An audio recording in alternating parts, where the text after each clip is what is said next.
आज भारतात लोकसंख्या वाढ, दारिद्र्य, बेरोजगारी, आरोग्य आणि शिक्षणाचे प्रश्न खूप तीव्र झालेले दिसतात.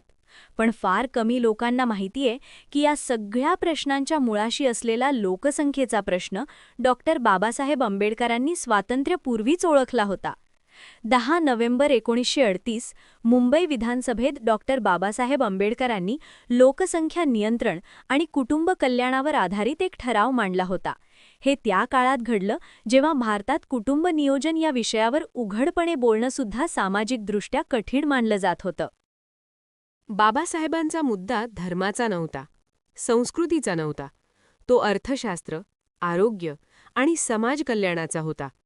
ते स्पष्टपणे सांगत होते की जर प्रत्येक कुटुंबात मुलांची संख्या अमर्याद वाढत गेली तर गरिबी कमी होणार नाही, शिक्षण सर्वांपर्यंत पोहोचणार नाही, स्त्रियांचं आरोग्य धोक्यात येईल आणि देशाचं उत्पादनक्षम सामर्थ्य कमी होईल.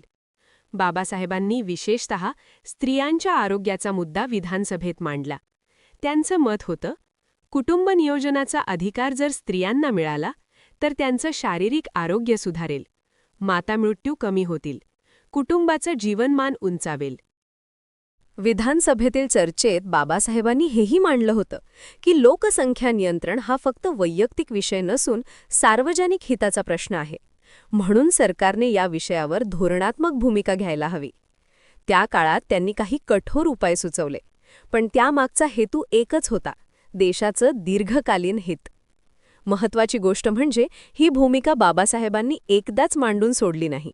1952च्या निवडणूक जाहीरनाम्यातही त्यांनी मर्यादित कुटुंबाचा विचार पुन्हा मांडला होता. म्हणजे लोकसंख्या नियंत्रण हा विषय तात्पुरता नव्हता, तर देशाच्या भविष्याशी जोडलेला प्रश्न होता. बाबासाहेब कधीही लोकसंख्या नियंत्रणाकडे दडपशाही म्हणून पाहत नव्हते. त्यांचा दृष्टिकोन होता शिक्षणातून समज, आरोग्यातून सक्षमपणा आणि विवेकातून निर्णय. म्हणूनच डॉक्टर बाबासाहेब आंबेडकर फक्त सामाजिक न्यायाचे नेते नव्हते. लोकसंख्या असो, आरोग्य असो, अर्थशास्त्र असो, शेती असो किंवा राष्ट्रनिर्मिती, प्रत्येक विषयाकडे ते शास्त्रीय, विवेकी आणि दीर्घकालीन दृष्टीने पाहणारे महान विचारवंत होते. कोणताही प्रश्न असो, त्यांच्याकडे फक्त टीका नव्हती, त्या प्रश्नाचं परिपूर्ण समाधान होतं.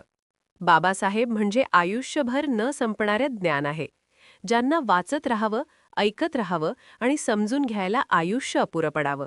जय भीम. सबस्क्राईब करा आपल्या आंबेडकर राईट फिनिक्स चॅनलला आणि लाईक करा. सर्वांना जय भीम.